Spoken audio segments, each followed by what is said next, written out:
Soul land 2.5 के last part के and में हमने देखा था यूहाओ और गॉडेस ऑफ लाइफ तांग सान को रेस्क्यू करने जा रहे थे। तो चलिए वीडियो स्टार्ट करते हैं।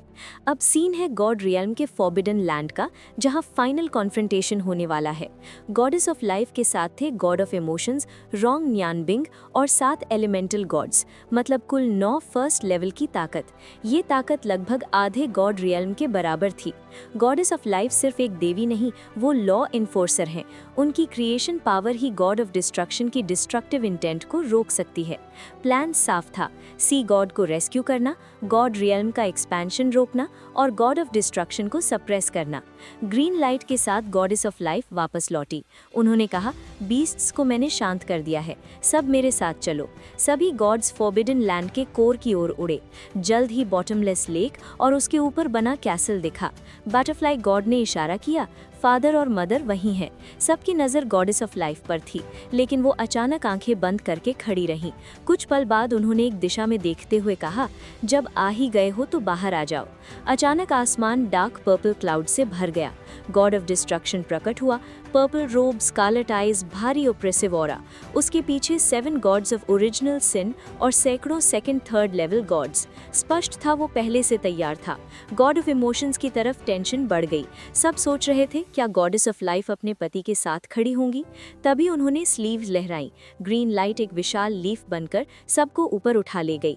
लाइफ ऑरा ने डिस्ट्रक्शन की एनर्जी को ब्लॉक कर दिया। अब दोनों पक्ष आमने सामने थे। Strength comparison God of destruction की तरफ 8 first level gods, goddess of life की तरफ 9 इक्विवेलेंट फाइटर्स, 7 एलिमेंटल गॉड्स बनाम 7 ओरिजिनल सिन गॉड्स, लगभग बराबरी। सेकंड और थर्ड लेवल गॉड्स इस बैटल में ज्यादा फर्क नहीं डाल सकते। मतलब साफ है, अगर गॉडेस ऑफ लाइफ इसी साइड पर रहती हैं तो फाइट बराबरी की होगी। अब असली टकराव शुरू होता है। आसमान में गॉडेस ऑफ लाइफ और गॉड ऑफ डिस्ट्रक्शन आमने सामने खड़े थे। गॉड ऑफ डिस्ट्रक्शन की डिस्ट्रक्टिव थॉट्स तूफान की तरह उमड़ रही थीं, लेकिन गॉडेस ऑफ लाइफ के चारों तरफ जो एमरल्ड ग्रीन ऑरा था वो जरा भी नहीं हिला। कुछ पल की खामोशी के बाद गॉड ऑफ डिस्ट्रक्शन की आवाज गूंजी, भारी, टूटी हुई। क्यों आई तुम जानती हो मेरा दिल कितना दर्द कर रहा है। उसने अपने सीने पर मुट्ठी मारी। गॉडेस ऑफ लाइफ का चेहरा पीना पड़ गया। तुम इतने अधीर क्यों हो? सी गॉड ने तुम्हारी बात मानने का वादा किया था, तुम इंतजार क्यों नहीं कर सकते? लेकिन गॉड ऑफ डिस्ट्रक्शन अब रुकने वाला नहीं था। उसकी असली जलन बाहर आई। क्यों वो गॉड रियल्म का मास्टर हो और मैं नहीं? वो सिर्फ स्टेबिलिटी चाहता है, मैं डेवलपमेंट चाहता हूँ। अगर गॉड रियल्म एक्सपैंड नहीं हुआ तो हम कभी आगे नहीं बढ़ेंगे। उसकी आवाज़ में पागलपन जैसा जुनून था। उसकी एनर्जी ने पीछे खड़े कई गॉड्स को भी इमोशनली प्रभावित कर दिया। तभी बटरफ्लाई गॉड रो पड़ी। अंकल जी, क्या आप सिर्फ इसी वजह से मेरे पेरेंट्स को हर्ट करेंगे? गॉड ऑफ डिस्ट्रक्शन की आंखें नरम हुई। शाओ वुतोंग, मैं तुम्हारे फैमिली को हार्म नहीं करूंगा। एक्सपेंशन पूरा होने के बाद मैं उन्हें छोड़ दूंगा। तुम लोग फिर भी गॉड रियल में रहोगे, बस।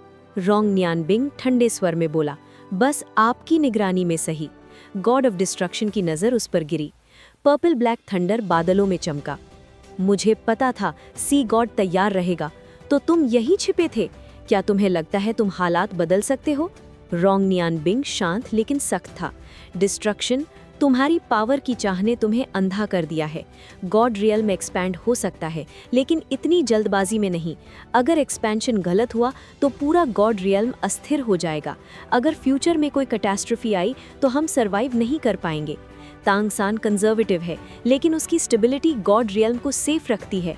अगर तुम गलत हुए तो तुम ड्रैगन गॉड से भी बड़ा सिनर बन जाओगे। तुम मौत को बुला रहे हो। गॉड ऑफ डिस्ट्रक्शन गरजा और आसमान से पर्पल ब्लैक थंडर गिरा। वो सीधा रोंग न्यानबिंग की तरफ आया, लेकिन गॉडेस ऑफ लाइफ ने हाथ उठाया। एक पतली सी ग्रीन लीफ उड़कर थंडर से टकराई और वही डिस्ट्रक्टिव डिवाइन थंडर हवा में गायब हो गया। यही सब साफ हो गया। गॉडेस ऑफ लाइफ ने अपनी साइड चुन ली थी।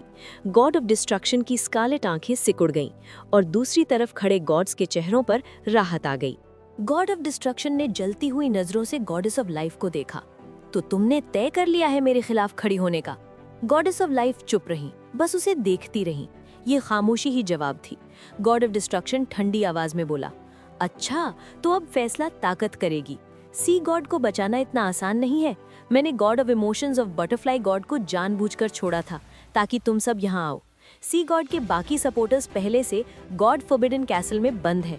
अगर तुम हार गए तो यहीं कैद रहोगे और देखोगे कि मैं गॉड रियल्म को कैसे बदलता हूँ। उसका प्लान साफ था, एक ही बैटल में सब खत्म करना। वो पहले ही आधे से ज्यादा स्ट्रॉन्गेस्ट कॉम्बैट पावर कंट्रोल कर चुका था, उसे डर नहीं था। लेकिन एक चीज उसकी कैलकुलेशन से बाहर थी, 9 फर्स्ट लेवल गॉड्स और उनकी लीडर उसकी अपनी पत्नी। तभी गॉडेस ऑफ लाइफ धीरे धीरे आगे बढ़ी। उनके शरीर से एमरल्ड ग्रीन लाइट फैलने लगी। वो लाइट पत्तियों की तरह चमक रही थी।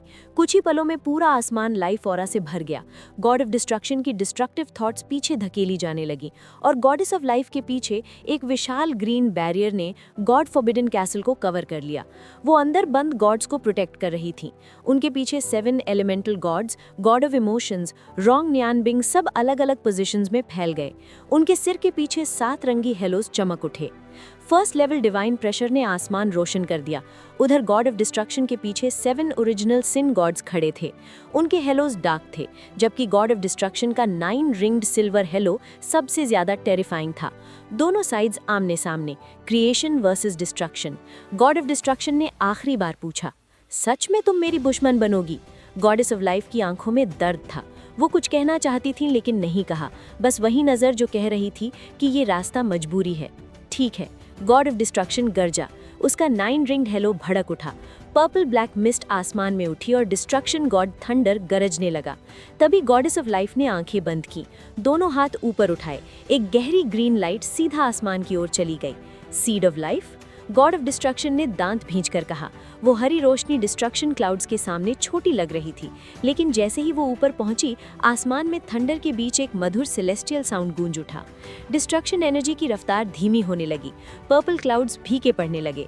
गॉडेस ऑफ लाइफ और गॉड ऑफ डिस्ट्रक्शन दोनों सेम एरा के गॉड्स, दोनों की कल्टीवेशन लगभग बराबर, लेकिन सिग्निफिकेंस, गॉड रियल में लाइफ का महत्व डिस्ट्रक्शन से बड़ा था। गॉड ऑफ डिस्ट्रक्शन के पीछे खड़े कई गॉड्स की आंखें डगमगा गईं। कोई भी लाइफ गिविंग गॉडेस के खिलाफ खड़ा होना नहीं चाहता था, लेकिन अब बहुत देर हो चुकी थी। ठीक है, तो आओ।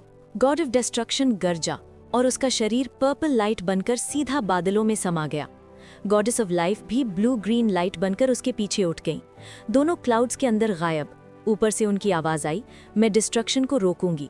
तुम लोग सी गॉड को जल्द से जल्द रेस्क्यू करो और उनसे ओवरऑल सिचुएशन संभालने को कहो। बस यही वो कर सकती थी। नीचे रोंग न्यानबिंग आगे बढ़ा। 7 एलिमेंटल गॉड्स ने अपनी एलिमेंटल पावर एक्टिवेट की। उधर 7 ओरिजिनल सिन गॉड्स तैयार। 8 बनाम 8 first level gods. God real में कुल 18 फर्स्ट लेवल गॉड्स थे। आज 17 यहाँ मौजूद थे, सिर्फ सी गॉड और मिस्टीरियस टाइम गॉड एब्सेंट। मतलब पूरे गॉड रियल्म की सबसे बड़ी डिवाइन कोलिजन। लेकिन गॉड ऑफ इमोशंस और बटरफ्लाई गॉड सीधे बैटल में नहीं कूदे। उन्होंने फॉरबिडन कैसल की ओर रुख किया। उन्हें पता था सी गॉड को बचाए बिना ये लड़ाई जीती नहीं जा सकती। अजीब बात ये थी, डिस्ट्रक्शन की साइड के 2nd और 3rd लेवल गॉड्स ने उन्हें रोका नहीं, जैसे ट्रैप पूरा था और कॉन्फिडेंस भी। कैसल की खिड़की तक पहुंचकर गॉड ऑफ इमोशंस का दिल बैठ गया। सी गॉड वहां नहीं थे, ना वो बाहर की स्थिति देख रहे थे। कुछ गड़बड़ थी। वूतोंग? उसने तांग वूतोंग को देखा। तांग वूतोंग के माथे पर सी गॉड ट्राइडेंट का रून चमका। पर्पल गोल्ड लाइट निकली, लेकिन अगले ही पल उसका चेहरा बदल गया। फादर की कॉन्शियसनेस अनस्टेबल है।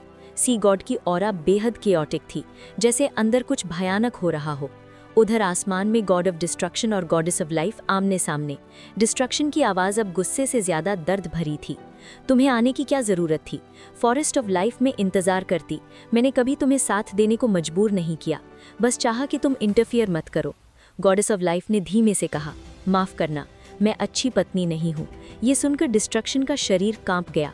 पत्नी के रूप में मुझे तुम्हारे साथ खड़ा होना चाहिए था, लेकिन हमारी नेचर ऑपोजिट है। अगर मैं तुम्हारा साथ दूं तो क्रिएशन की जड़ हिल जाएगी। लाइफ और क्रिएशन सब वर्ल्ड्स की फाउंडेशन है। मैं इसे खतरे में नहीं डाल सकती। माफ करना हस्बैंड, मैंने तुम्हें कभी दोष नहीं दिया। डिस्ट्रक्शन की आवाज़ नरम हुई। इसीलिए तुम्हें दूर रखा था। बस इतना चाहता था कि तुम न्यूट्रल रहो। लेकिन अचानक गॉडेस ऑफ लाइफ की आंखें तेज हो उठीं। मुझे बताओ, क्या तुमने फॉरबिडन लैंड की पावर इस्तेमाल की? डिस्ट्रक्शन के पीछे का हेलो हल्का कांपा। गॉडेस ऑफ लाइफ की आवाज़ टूट गई। तुम जानते हो वो पावर कितनी डेंजरस है? तुम लॉ एनफोर्सर हो, कानून तोड़ने वाले नहीं। गॉड ऑफ डिस्ट्रक्शन अचानक गरजा, नहीं, मैंने वो पावर इस्तेमाल नहीं की, लेकिन उसकी आवाज़ में जो झिझक थी वो सच्चाई छिपा नहीं पा रही थी। नीचे बैटल भड़क चुकी थी, ऊपर आइडियोलॉजी और इमोशंस टकरा रहे थे। गॉडेस ऑफ लाइफ ने सीधे पूछा, अगर तुमने फॉरबिडन पावर इस्तेमाल नहीं की तो सी गॉड को यहीं क्यों कैद किया? सी गॉड ने खुद मुझे बताया था कि तुमने उस जगह की शक्ति एक्टिवेट की है, इसीलिए मैं वापस आई। मैं तुम्हारा साथ नहीं दे सकती, लेकिन तुम्हें बर्बाद भी नहीं करना चाहती थी। पर वो शक्ति तुम्हें नहीं छूनी चाहिए थी। गॉड ऑफ डिस्ट्रक्शन की सांसें भारी हो गई। कुछ पल चुप रहा, फिर बोला, नहीं, मैंने वैसा नहीं किया। गॉडेस ऑफ लाइफ स्तब्ध रह गई। वो अपने पति को जानती थी, अहंकारी हैं, जिद्दी हैं, लेकिन झूठे नहीं। अगर उन्होंने नहीं कहा है तो सीधा झूठ नहीं हो सकता। लेकिन सी गॉड भी झूठ नहीं बोलते, तो सच क्या है? सी गॉड ने गॉड ऑफ इमोशन से कहलवाया कि तुमने फॉरबिडन पावर एक्टिवेट की। क्या वो झूठ बोल रहे थे? गॉड ऑफ डिस्ट्रक्शन ने सिर झुका लिया, धीरे से बोला, मैं ये नहीं कह सकता कि वो झूठ बोल रहा है। गॉडेस ऑफ लाइफ की उलझन और गहरी हो गई। तब डिस्ट्रक्शन ने आखिरकार सच स्वीकार किया। हाँ, मैंने फॉरबिडन लैंड की थोड़ी सी शक्ति इस्तेमाल की, लेकिन उसे रिलीज करने के लिए नहीं, बस सी गॉड को सील करने के लिए। शूरा गॉड की शक्ति मुझ पर रिस्ट्रेन करती है। मेरी अपनी पावर से मैं उसे पूरी तरह सील नहीं कर सकता था, इसीलिए सील में फॉरबिडन पावर की एक झलक जोड़ दी। अब वो कभी नहीं निकल सकता। न तुम, न गुड गॉड, न ईविल गॉड, कोई भी उसे उस सील से नहीं छुड़ा सकता। ये सुनते ही गॉडेस ऑफ लाइफ का चेहरा बदल गया। तुमने उसे हमेशा के लिए सील कर दिया। उनकी आवाज़ कांप रही थी। तुम जानते हो इसका मतलब क्या है? गॉड, शूरा गॉड रेल्म कमिटी के 5 सुप्रीम गॉड्स में से एक है। अगर वो संतुलन से बाहर हुआ तो पूरा गॉड रेल्म अनस्टेबल हो जाएगा। तुमने सिर्फ पावर के लिए उसे खत्म कर दिया। ये हत्या से भी ज्यादा क्रूर है। उनकी आंखों में अब सिर्फ दुख नहीं, गहरी निराशा थी। गॉड रेल्म में किसी गॉड की पावर छीन लेना सबसे बड़ी सजा मानी जाती है। गॉड ऑफ डिस्ट्रक्शन चुप था। उसे भी रिग्रेट की हल्की चुभन थी, लेकिन सी गॉड की डुअल गॉड पोजीशन और शूरा पावर उसे असुरक्षित महसूस कराती थी। 1-on-1 में वो जीत नहीं सकता था, इसीलिए उसने ये रास्ता चुना। पर उसने ये नहीं सोचा था कि यही फैसला उसकी पत्नी को उससे दूर कर देगा। गाइज, नेक्स्ट एपिसोड बहुत ही इंटरेस्टिंग होने वाला है, तो चैनल को सब्सक्राइब करना मत भूलना।